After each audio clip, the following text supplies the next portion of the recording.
Olá pessoal, tudo bem com vocês? Aqui Ramon, no nosso canal Despertando Espiritual. Pessoal, hoje quero trazer um assunto bastante esclarecedor e revelador para muita gente. Assim como foi para mim, eu creio que será para todos os irmãos que ouvirão, tá, esse vídeo, né? Vai ver esse estudo e que vocês possam passar para o máximo de pessoas que vocês conheçam, seja ele familiares, amigos, parentes, enfim, todos, tá? Porque é de grande importância esse assunto, porque uma das coisas que quando eu participei do sistema religioso, durante muito tempo na minha vida, eu li a Bíblia, né? E eu olhava sempre passagens que fala reino de Deus. Então eu imaginava que seria um quê? Um reino que tem rei, que tem um trono, né? E que tinha súditos e tal, né? E imaginava que quando ele voltar ele vai estabelecer o reino na terra. O reino vai ser da terra, o reino vai ser na terra e tal, pá.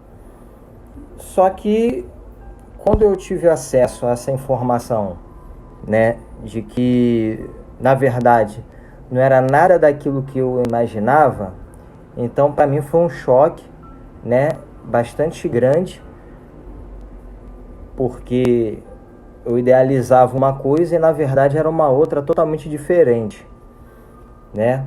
E eu creio também que vai ser com muitos, tá? Mas isso é normal, acontece, tá? Até porque todos nós estamos aqui para aprender, não é verdade? Então, faz parte da caminhada, né? E da nossa expansão espiritual, né? Expansão de consciência, né? É normal isso acontecer, então não fiquem assustados não, porque a gente está aqui para aprender, né? A gente não está aqui nunca para dizer que a gente sabe isso ou aquilo, não, a gente sempre está aprendendo, né? Então, pessoal, vamos lá, sobre o reino de Deus, tá? Hoje a gente vai saber o que significa, o que é o reino de Deus, ou queira você chamar do jeito que você quer chamar, o reino de Arro, o reino de Atom, o reino de Yah, o reino de Yao, enfim, é o reino do Criador em nós.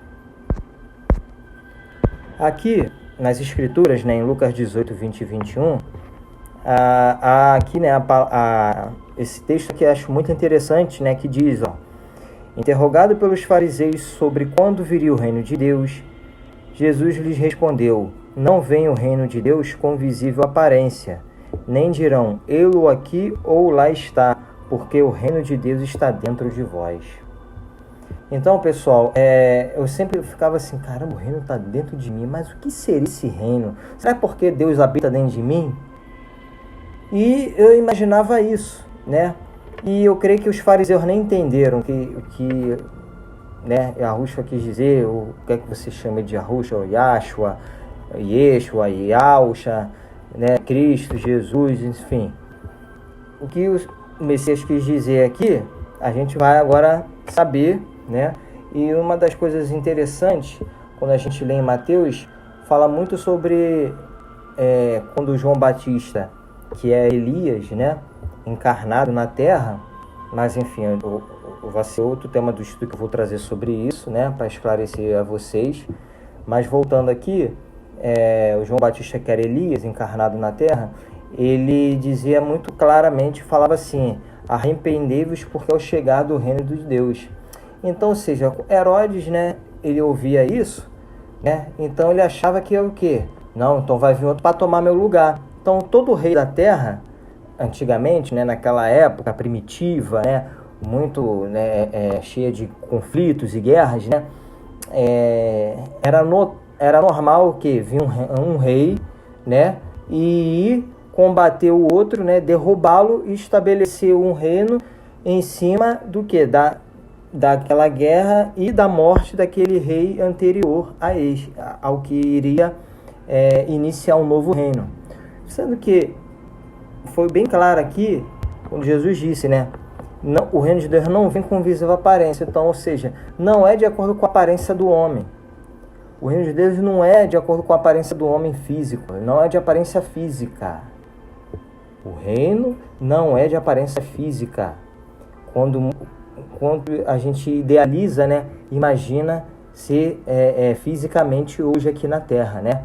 Porque nós estamos em um universo totalmente físico, né? Então as pessoas, muitos imaginam ser isso, mas não é isso, tá? Não é isso. Vamos lá. Vou passar aqui.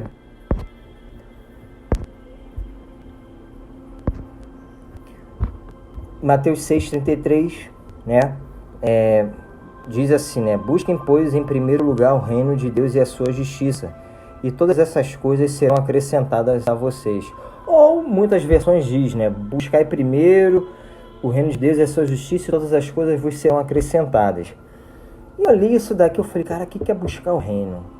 Né? Porque eu participei de uma denominação, né, na época, né, o Projeto Rei, né, aqui em Realengo, no Rio de Janeiro, e eu tinha essas mensagens e eu ficava assim tentando idealizar. Eu falei, cara, o que significa reino? Eu ouvia, né, achava bacana, interessante, a gente ficava naquela empolgação, mas eu não entendia o que era o reino de Deus.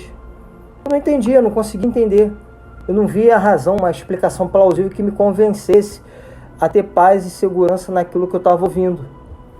E aí eu fiquei muito tempo assim, caraca, rapaz, o que é esse negócio de reino de Deus que eu não entendia nada? E eu deixei para lá e eu conheci o livro, né, chamado O Evangelho Aquariano de Jesus o Cristo, o qual eu traduzi, coloquei até à disposição no canal, no estudo anterior a este, que vai agora ao ar, tá? Sobre o eu superior versus o eu inferior. Está lá o Evangelho Aquariano de Jesus o Cristo para vocês adquirirem, tá bom, pessoal? Clica lá, o link eu vou passar a autorização e vai para vocês, tá certo? E aí eu ficava naquela, né? Eu falei, caramba, o que significa isso e tal? E aí quando eu traduzi, eu vi, aí foi o divisor de águas, sabe? E aí eu comecei a ver que faz totalmente sentido, porque o reino não é com aparência física, não é nada de destruir um para estabelecer outro, não. O reino é na alma. Então vamos lá, quando a parte aqui do Evangelho Aquariano de Jesus o Cristo, o qual eu consegui a tradução, né? Eu traduzi ele, né? E já apresentei a muitos irmãos e vocês vão ter oportunidade, né? E num desses aqui está no capítulo 61, quando João Batista ele retorna, né? Para Jerusalém, para preparar o caminho, né, do Messias para ele vir, tá certo? E ele diz aqui, ó: aconteceu quando João, filho de Zacarias e Isabel, terminou todos os seus estudos nas escolas egípcias, voltou para Hebrom, onde permaneceu por alguns dias. E então ele procurou o deserto e fez sua casa na caverna de Davi, onde muitos anos antes ele foi instruído pelo sábio egípcio. Ou seja, João Batista, toda a sabedoria que ele tinha, ele aprendeu no Egito. Como assim no Egito? Porque foi no Egito que foi o berço de toda a ciência espiritual celeste. Quando veio os Anunnakis para a Terra, né, estabelecer estudos aqui na atmosfera da Terra para levar ouro, para levar para Nibiru. Isso não é mitologia não, isso é verdade, tá? E então eles deixaram, né, como Tote, Ísis, assim como Tote, né, todos esses seres celestes, né, de Nibiru, que eram os Anunnakis, eles deixaram tudo isso descrito para outras gerações, o qual eles conseguissem adquirir o conhecimento que eles trouxeram para a Terra, para que a Terra ela pudesse alcançar um nível de maturidade e um nível de evolução através dessas ciências. Tá certo? Então, ou seja, os seres celestes trouxeram para a Terra, né, para que os seres humanos daqui da Terra, eles pudessem adquirir uma evolução espiritual, moral, entendeu? O qual eles não tinham, eles eram totalmente primitivos, tá? Totalmente uma visão totalmente primitiva de guerra, né? Então, através desses conhecimentos deles, que eles deixaram tudo isso, né, no Egito, né, principalmente nas cidades de Mênfis, Alexandria. Então, eles deixaram tudo isso escrito para que os humanos, ao entrar em contato com todos esses manuscritos, né, essas coisas assim lá no Egito, eles pudessem alcançar um nível de evolução, né, almejado, desejado, para que a Terra ela fosse um planeta, né, que alcançasse uma evolução, tá? Tanto espiritual quanto moral. Mas infelizmente, né, o homem negou isso, né, e estamos até hoje, né, aqui num planeta que é totalmente primitivo, né, as pessoas, tudo é na base da briga, é na base da discussão, é na base da matança, na base da faca, da arma, né, da briga e tudo. Então as pessoas não têm nem a capacidade de chegar, né, de saber dialogar umas com as outras, né? Elas tomam atitudes totalmente decadentes, né, vamos assim dizer, né, primitivas, né, totalmente animalescas, né, em relação ao outro, né? E é por isso que o mundo, a Terra está desse jeito, né? E não foi diferente, né, com o Messias, né, quando ele esteve em Jerusalém naquela época, né, de guerra, de grande tirania, né, o qual ele foi para o madeiro, né, sofreu muito, né, na mão de quem? Do sistema religioso da época, né, farisaico, né? E tanto eles, quando ele trazia todos esses ensinamentos, né, muitos dos escribas e fariseus não entendiam. Então, ou seja, estou trazendo isso aqui porque naquela época, quando o Gabriel apresenta para Maria e fala para ele ir para o Egito, não foi só para ele fugir porque tinha preto no Egito. Esquece isso, não é só isso não. Até acredito que tinha branco no Egito, tinha moreno, preto no Egito, enfim, beleza. Poderia sim, podia ter sim. Não nego, era uma temperatura muito alta. Então a pele das pessoas eram mais amorenadas, isso beleza. Mas só que o intuito não era só esse. Aí que tá. Mas por quê? Então eu vou trazer um estudo depois falando sobre isso, mas eu vou já adiantar a vocês o seguinte. No Egito, lá em Alexandria, onde tinha a biblioteca de Alexandria, quando Yahushua vai para lá, Cristo vai para lá, Jesus vai para lá, ele vai para entrar em contato com a doutrina egípcia. Porque na doutrina egípcia estava todo o conhecimento dos patriarcas e dos seres celestiais que vieram primeiro à Terra e deixaram isso tudo escrito para a evolução do ser humano. Então, ou seja, naquela época dele, há mais de 2000 anos atrás, mais de 1,5 milhão de israelitas viviam em total harmonia e paz no Egito, junto com os egípcios. E lá tinha um mosteiro, né? Como se fosse um mosteiro budista, então lá tinha um mosteiro lá, tá? Então todos eles tinham acesso à biblioteca de Alexandria, aos mais de 700 mil compêndios. Entendeu? Então por isso que ele vai para o Egito. Não é que ele vai para lá para o Egito que o sistema religioso fala que foi para se esconder. Não, ele foi lá para aprender, porque se ele era um ser celeste e veio para cá encarnado, se fez carne, ora, tanto que nas escrituras diz que ele crescia em conhecimento, né? Assim também como Elias, que era João Batista, né? Ele veio para cá, encarnou, esqueceu. Então ele teve que aprender, como diz aqui no capítulo 61, depois que ele terminou o quê?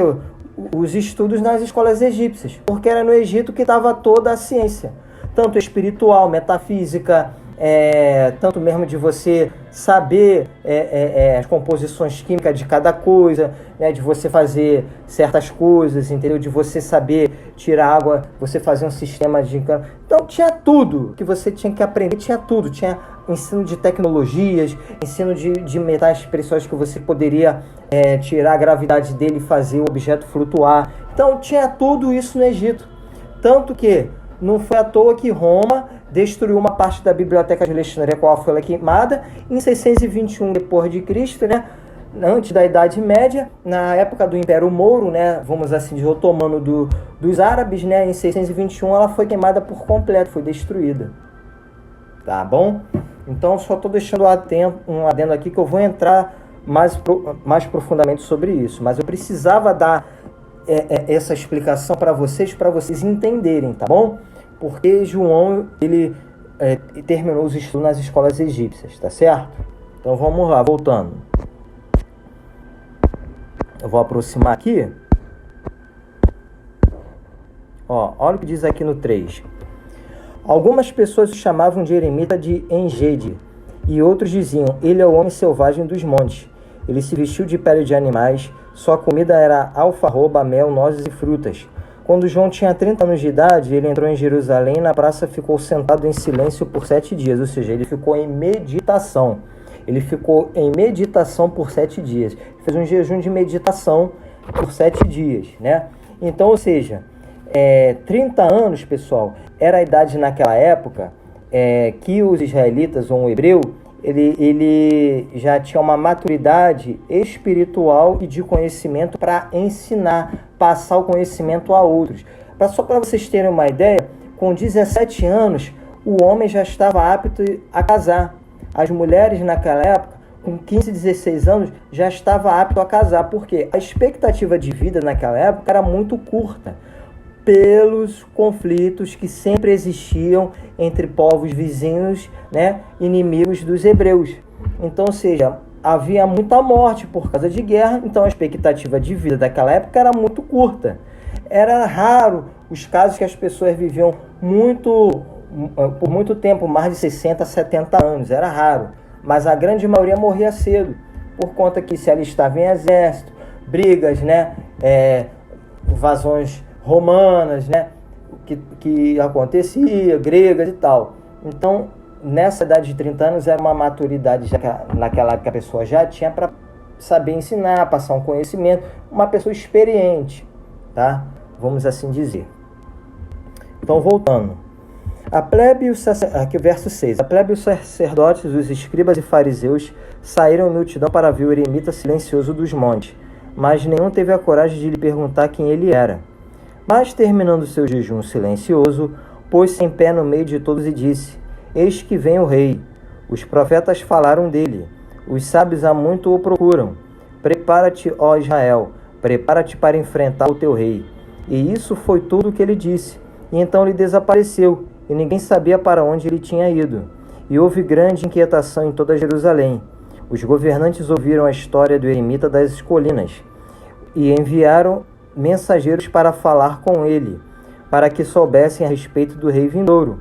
Mas eles não conseguiram encontrá-lo.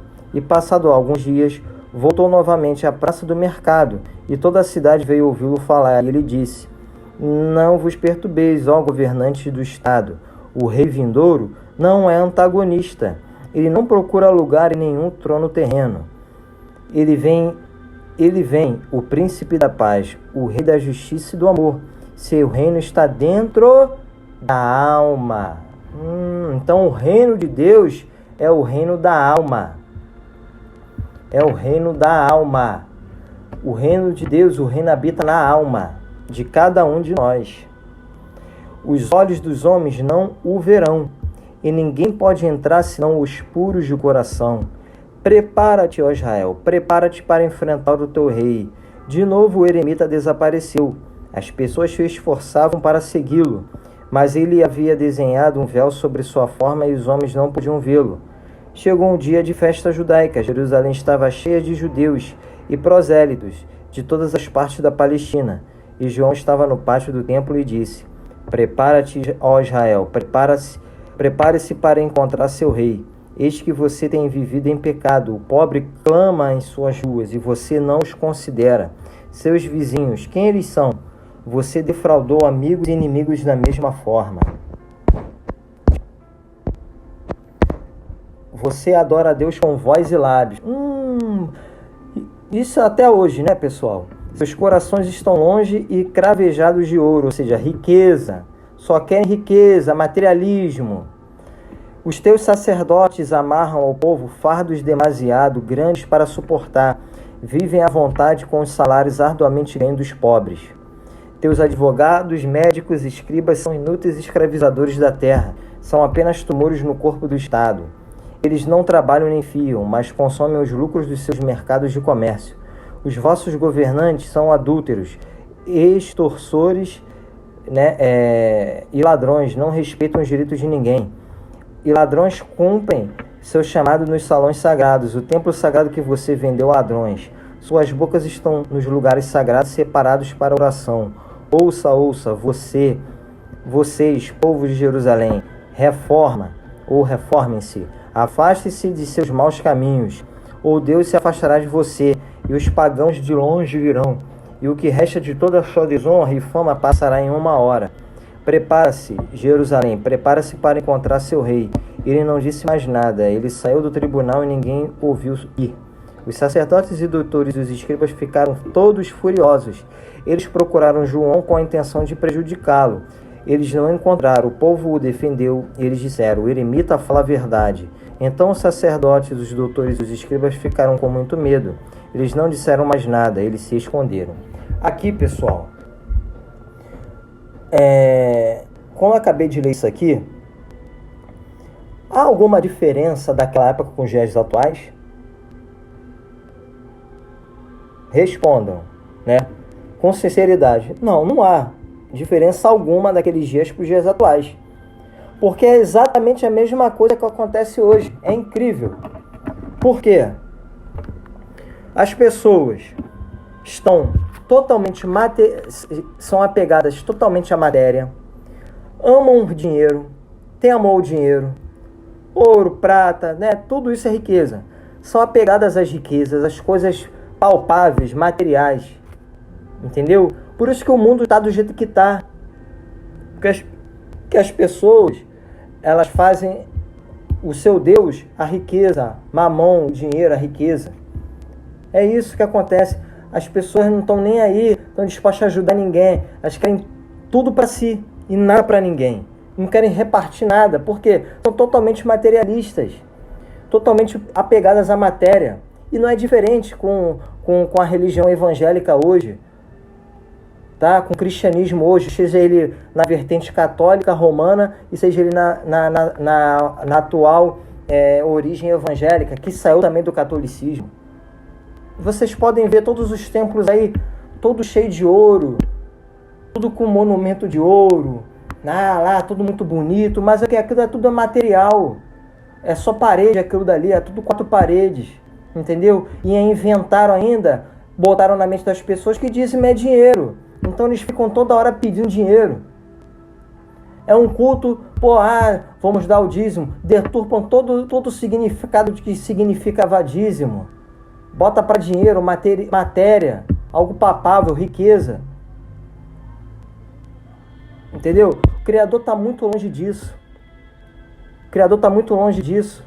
Tanto que o Messias disse: não junteis tesouros nessa vida, nesta terra, onde a traça e o ladrão roubam. Mas juntar o quê? Tesouros aonde? Espirituais, cara. No céu. Entendeu? Onde ninguém pode roubar. Entendeu? Porque isso vai ser lhe dado como galardão, como recompensa daquilo que você fez aqui na terra. Então, ou seja, eles deturpam tudo. O sistema cristão hoje, evangélico, é tudo materialista. É tudo materialista. Entendeu? Você acha por quê? Que, como diz aqui, os teus sacerdotes amarram ao povo fardos demasiado grandes para suportar, viver à vontade com os salários arduamente ganhos dos pobres. Esse salário arduamente ganho dos pobres são os irmãos lá, que vão lá todo mês lá, os 12 meses do ano, vão lá, ficam dando lá 300, 400 reais do seu salário, 100 reais do seu salário, achando que está dando para Deus, porque um pastor, entendeu? Vai lá, chega lá e fala isso. Não, você tem que dar 10% porque você está devolvendo ao Senhor. Meu irmão, desde quando Deus é materialista? Desde quando Deus tem parte com dinheiro? Se o reino dele não é com aparência visível, é na alma. O reino dele é espiritual, não tem nada a ver com matéria. caras, tá vendo? Deturparam tudo o sentido da coisa. Sabe? E você vê aí, ó, esses caras tudo ganham 50 mil reais, 100 mil reais, e só eles são abençoados. Ficam vendendo bênção para os outros, que não vai acontecer nada com ninguém. E bota medo nos outros, sabe? Bota medo nos irmãos lá. Tá vendo? Se você não der o dia, você tá roubando a Deus, você vai pro inferno, porque o devorador vai na sua casa, entendeu? Porque aí diz que o devorador é o diabo. Fala que o devorador é o diabo, é Satanás, que ele vai fazer uma limpa na sua casa e você vai ficar sem nada, que Deus vai pesar a mão sobre você, e as pessoas dão por medo. São assaltadas o tempo inteiro. Levam o dinheiro delas para quê? Para sustentar essa corja toda. Para sustentar o presidente, pastor presidente, para sustentar o auxiliar, para sustentar o pastor daquela igreja, entendeu? Porque ele no mercado de trabalho aqui fora, só tendo teologia, ele não vai conseguir ganhar menos do que R$1.400, R$1.500. É pouco para eles. R$1.500 hoje não é nada. Mas é preferível o quê?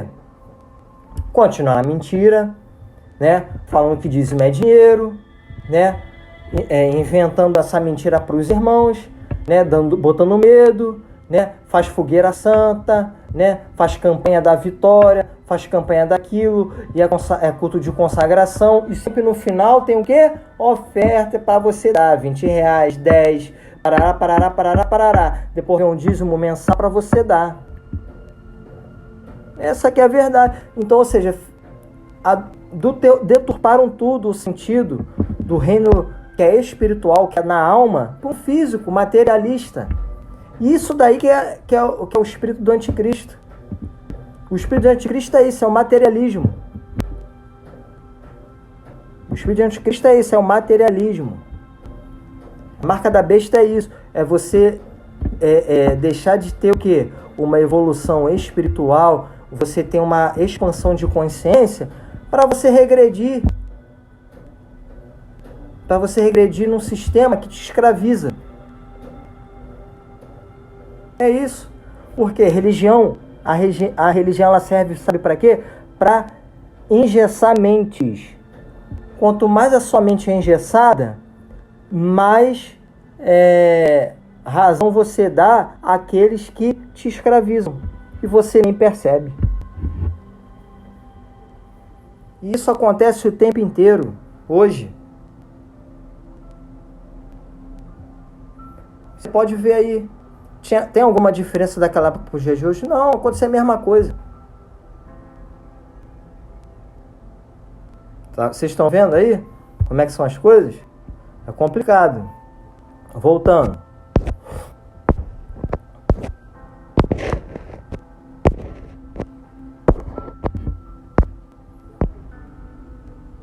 Agora olha isso aqui, ó. Capítulo 67. Agora, no dia seguinte, Jesus voltou e ficou com João ao lado do val.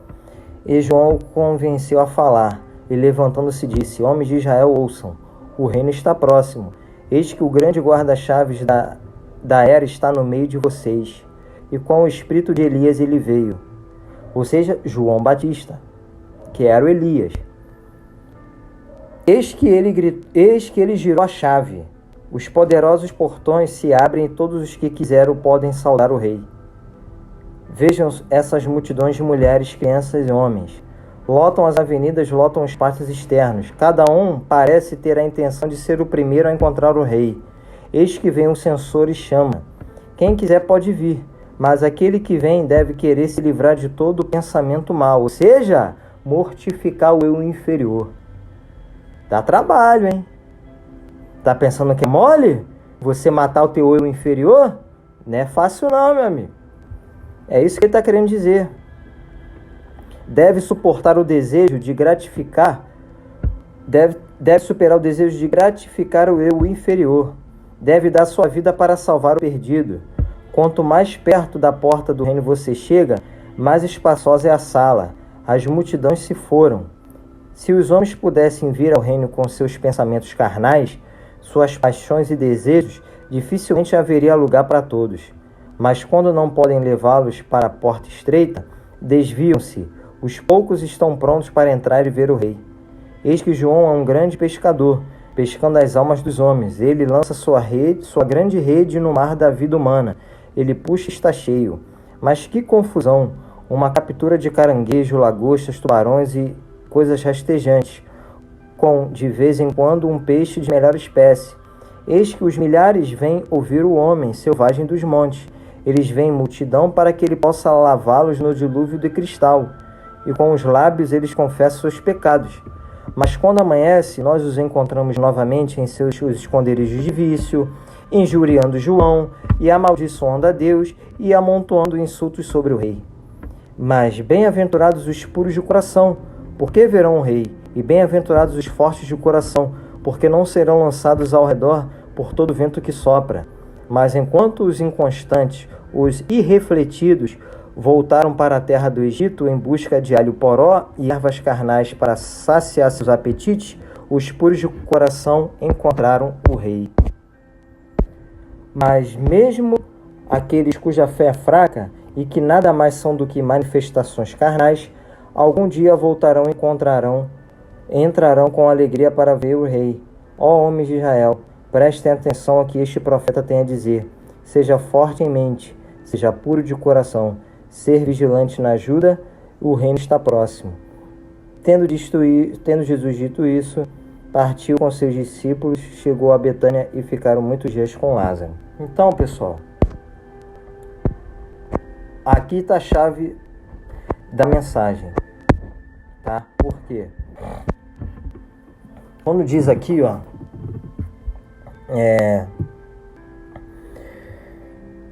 mas quando amanhece, nós encontramos, as pessoas novamente seus esconderijos de vícios, juruando João, amaldiçoando a Deus e amontoando insultos sobre o rei. O que acontece? Aqui são vícios mesmo. Para você se chegar ao reino, tudo que faz parte do eu inferior, você tem que matar. Ele tem que estar lá embaixo, tem que estar praticamente nulo na sua vida, e o eu superior está em alta na sua vida. Mas o que viria a ser as coisas do eu inferior? São os vícios, seja em cigarro, bebida, em jogo, pornografia, né? Curtição, sai com um ali, sai com outro lá, né? Amor ao dinheiro, né? Só pensa em tudo, em lucro, dinheiro, vantagem sobre os outros, né? Ser fofoqueiro, causar discórdia, intriga, né? Ser egoísta, né? Ter amor ao dinheiro, ser materialista, ser narcisista, ser orgulhoso, prepotente, né? Não é capaz de perdoar ninguém, não é capaz de reconhecer que está errado, não ser humilde, né? Dar a volta nos outros, né? Principalmente, né? Promete mundos e fundos que vai fazer isso, promete pagar, inventa uma história triste e vai ver totalmente diferente. Depois, muda de telefone, não atende mais ninguém, né? Não cumpre com a palavra, né? É isso, é dar volta nos outros, né? Como muitos aí conhecem, né? Pessoas assim. Aquele camaradinha que vai, né? Perde 1 hora, 1h30 de live falando mal do irmão, né? Caluniando, né? Difamando, colocando as pessoas que seguem essa pessoa que está falando mal da outra contra essa pessoa que está sendo difamada, né? Aí, não, vocês têm que ir lá falar a verdade para essa pessoa, entendeu? Porque isso daí não é errado, não. Aí vai lá, todo mundo lá agindo na carne, ó. Todo mundo teleguiado vindo lá, falando poucas e boas, ameaçando, chamando a pessoa de demônio, chamando a pessoa de endemoniado, que você é isso, você é aquilo. Desde chegar, né? Antes de qualquer desavença com alguém, mal entendido, não é capaz de ligar para a pessoa e perguntar, né? Chegar assim, ó, meu amigo, ó, eu quero... Vamos esclarecer o que aconteceu, né? Vamos fazer esse negócio aí, vamos fazer isso. Pô, vamos esclarecer esse negócio, o que houve? Para, não é capaz de fazer isso. Por quê? Porque é um bobão, é um infantinho mimado. Entendeu? Só tem tamanho, mas é uma criança, é um crianção, bobão, bobalhão. Essa que é a verdade, né? Como já teve muitos que eu conheço, né? Conheço muitos aí, e também se ficar chateadinho, e se mostrarem chegar esse estudo até a essas pessoas, e se não gostarem, eu não tô nem aí, meu amigo. Não tô nem aí, porque a carapuça serviu, e justamente tá indo no ego dessas pessoas, e que realmente elas são isso aí mesmo. Entendeu? Porque se vir querer me refutar, é porque, tipo assim, essa mensagem foi justamente lá, ó, na feridinha, lá no ego daquela pessoa, aí tocou, machucou, aí fica com raiva. Porque a raiva, quando toca no ego, a pessoa, como forma de defesa, ataca o quê? A fúria e a raiva. Aí age com o quê? Difamando, né? Atacando. Então é isso, justamente isso. Porque tudo que eu tô falando aqui é aquilo que a pessoa é. Simples assim. E a maldição a Deus o quê? Por que tá amaldiçoando a Deus? Porque quando você faz uma coisa para o seu irmão, você tá fazendo ao Criador. Sabe por quê? Porque da mesmo jeito que todos nós somos espíritos e estamos nesse corpo de carne aqui, então, ou seja, todos nós somos parte do Criador. Então, se o Criador habita dentro de nós, né? Se a centelha dele somos parte da centelha dele e que habita na nossa consciência, o Criador habita na nossa consciência, aqui na pineal e na glândula latima no coração, ele habita todo nesse centro aqui. Entendeu? A nossa conexão é diretamente aqui, ó, direto, com o chakra aqui cerebral e cardíaco. É isso. O Espírito do Criador tá em nós, na nossa consciência. Quando você faz isso para algum irmão, você está fazendo a Deus sim, sabe por quê? Porque aquele irmão que você faz, ele também faz parte da centelha divina do Criador. Ele é parte do Criador, ele é parte de Deus. Porque parte do Espírito de Deus está naquela pessoa. E quando você faz algo contra o seu irmão, você está fazendo a Deus também. Por quê? Porque Deus está dentro daquele ser ali. Aquele Espírito também é Deus. Assim como você é, aquele Espírito também é. Por isso que no reino é a igualdade. Ninguém é melhor do que ninguém. Por quê? Porque todos nós e o Criador somos um só. Por quê? Porque nós somos parte dele. Então pensa bem, se conserte, porque se ninguém faz isso, não é capaz de entrar no reino. Porque só entra no reino, só é capaz de enxergar o reino espiritual, só os puros de coração. Quem não é puro de coração não vai entender e não faz parte do reino. Assim como está lá falando lá, né, Apocalipse, que não vai entrar no reino quem? Os maldizentes, os caluniadores, né?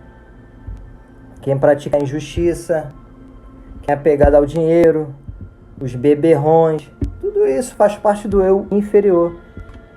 Tá certo? Então, pessoal, eu vou aqui pro final para mostrar para vocês parte 7.1.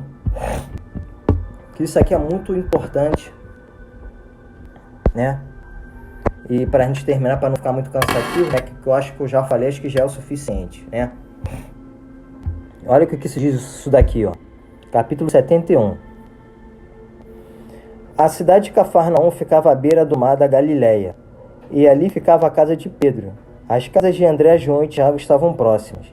Esses homens eram pescadores e deviam voltar para cuidar das redes, e convenceram Jesus e sua mãe a acompanhá-los. Logo, com Filipe e Natanael, estavam descansando à beira-mar na casa de Pedro. A notícia se espalhou pela cidade e pela costa de que o rei de Judá havia chegado. As multidões se aproximaram para apertar sua mão. E Jesus disse: eu não posso mostrar ao rei, a menos que você veja com os olhos da alma, porque o reino do rei está na alma. É na pureza da alma que habita o reino. Tá certo? É na pureza de alma. Tá? Se não for na pureza de alma, as pessoas não se achegam ao reino, ao reino espiritual do Pai, tá? E cada alma é um reino, tá vendo aí? Cada alma é um reino, então cada um de nós é um reino que tem que habitar o quê? O Cristo. E o que é o Cristo? O amor. Então cada reino que somos nós tem que habitar o reino. Aí sim, você forma um grupo de reis e sacerdotes, todos forjados no amor, e não no materialismo, e não na primitividade. Essa é que é a verdade. O corpo é o templo do rei, e os homens podem chamar um homem santo de rei. Tá vendo aí? Por isso, quando fala em Hebreus, eis que esse reino é formado de reis e sacerdotes. Agora vocês conseguem compreender? Quando em Hebreus 7 fala isso, de reis e sacerdotes, que esse reino seria feito? É isso aí, pessoal. É nesse sentido. Tá certo? Os reis da terra estão vestidos com vestes reais e sentam-se em posição que os homens podem temer deles. Um rei do céu pode usar roupas de pescador, pode sentar-se no mercado de comércio, pode lavrar o solo ou ser um respigador no campo, pode ser um escravo em correntes mortais, pode ser considerado criminoso por homens, pode definhar em uma cela de prisão, pode morrer na cruz. Os homens raramente veem o que os outros realmente são. Os sentidos humanos percebem o que parece ser, ou seja, a matéria. E o que parece ser e o que é podem ser diversos em todos os sentidos. O homem carnal contempla o homem exterior, que é o templo do rei, e o adora em seu santuário. O homem de Deus é puro de coração. Ele vê o rei, ele vê com os olhos da alma. Tá vendo aí? Que coisa linda, né? Coisa linda isso aqui, ó. E quando ele ascende ao plano da consciência cristã, crística, ou seja, da consciência do amor, da pureza da alma, da expansão de consciência, ele sabe que ele mesmo é rei, é amor, é Cristo e, portanto, é filho de Deus. Homens da Galileia, preparem-se para enfrentar o seu rei. E Jesus ensinou muitas lições ao povo enquanto caminhava com eles à beira-mar. E 75. Nicodemos era um governante dos judeus, e ele era sábio, instruído e devoto. Ele viu o sinete do mestre no rosto de Jesus, enquanto falava, mas não teve coragem de confessar publicamente sua fé nele. Vou pular para o 7, tá, pessoal? Para não ficar muito cansativo. E Nicodemos disse, salve, mestre, salve. Eu sei que você é um professor vindo de Deus, pois o homem sozinho nunca poderia ensinar como você ensinou. Nunca poderia fazer as obras que você fez. E Jesus disse, se alguém não nascer de novo, não pode ver o rei. Ele não pode compreender as palavras que eu falo. E Nicodemos disse, como pode um homem nascer de novo? Ele pode voltar ao útero e voltar à vida? E Jesus disse, o nascimento de que fala não é nascimento de carne, a menos que o homem nasça da água e do santo sopro. Ele não pode entrar no reino do santo. Aqui, pessoal, significa que ele nasça da água e do santo sopro é o quê? Que ele nasça espiritualmente e nasça da pureza da alma, que ele se torne puro, tá? É nesse sentido.